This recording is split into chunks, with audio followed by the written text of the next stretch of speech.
जय स्वामीनारायण। वचनामृत 4। नारद जी जैसी ईर्ष्या। संवत 1876 में मार्गशीर्ष शुक्ला सप्तमी 24 नवंबर 1819 को श्री जी महाराज श्री गढ़ा स्थित दादा खाचर के राजभवन में श्वेत वस्त्र धारण करके विराजमान थे। उनके मुखारविंद के समक्ष सभा में साधु तथा स्थान स्थान के हरिभक्त उपस्थित थे।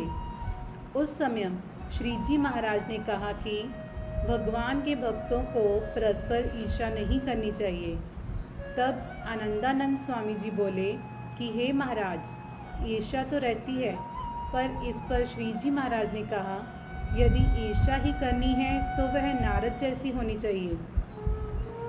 जैसे कि एक बार नारद जी और तुमरू दोनों बैकुंठ में श्री लक्ष्मी नारायण के दर्शन करने गए। उस समय तुमरू ने लक्ष्मी नारायण के सामने गान प्रस्तुत किया। उससे लक्ष्मी और नारायण दोनों प्रसन्न हो गए तथा उन्होंने तुमरू को अपने वस्त्र और आभूषण दे दिए। इससे तुमरू के प्रति नारद जी में ईर्ष्या उत्पन्न हो गई और उन्होंने सोचा कि मुझे तुमरू जैसी गायन विद्या सीखकर भगवान को प्रसन्न करना है। फिर नारद जी ने गायन विद्या सीखी और भगवान के सामने गान प्रस्तुत किया, किंतु भगवान ने कहा, तुम्हें तुमरू जैसा गाना नहीं आता। अतः नारद जी ने शिव जी को प्रसन्न करने के लिए तपस्या की और उनसे वरदान प्राप्त कर गायन विद्या सीखी और फिर भगवान के समक्ष गान प्रस्तुत किया, तो भी भगवान प्रसन्न नहीं हुए। फिर नारद जी ने 7 मनवंतर तक यानी कि 2 अरब 16 करोड़ वर्ष गायन विद्या का अभ्यास किया और भगवान का गुणगान करते रहे।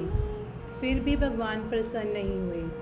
अंततः उन्होंने स्वयं तुमरू से ज्ञान विद्या सीखी और द्वारिका में श्री कृष्ण भगवान के सम्मुख गान किया। तब श्री कृष्ण भगवान प्रसन्न हो गए और उन्होंने अपने वस्त्र अलंकार नारद जी को भेंट कर दिए। उसी समय से तुमरू से नारद जी की ईर्ष्या समाप्त हो गई। अतः यदि ईर्ष्या करनी हो तो इस प्रकार की करनी चाहिए जिससे ईर्ष्या हो, उसके गुणों का ग्रहण करें और अपने अवगुणों का परित्याग कर दें। यदि ऐसा ना हो सके तो भगवान के भक्तों को उसके प्रति द्रोह उत्पन्न करने वाली ईर्ष्या का सर्वथा परित्याग कर दें। इति वचनामृत। जय स्वामीनारायण।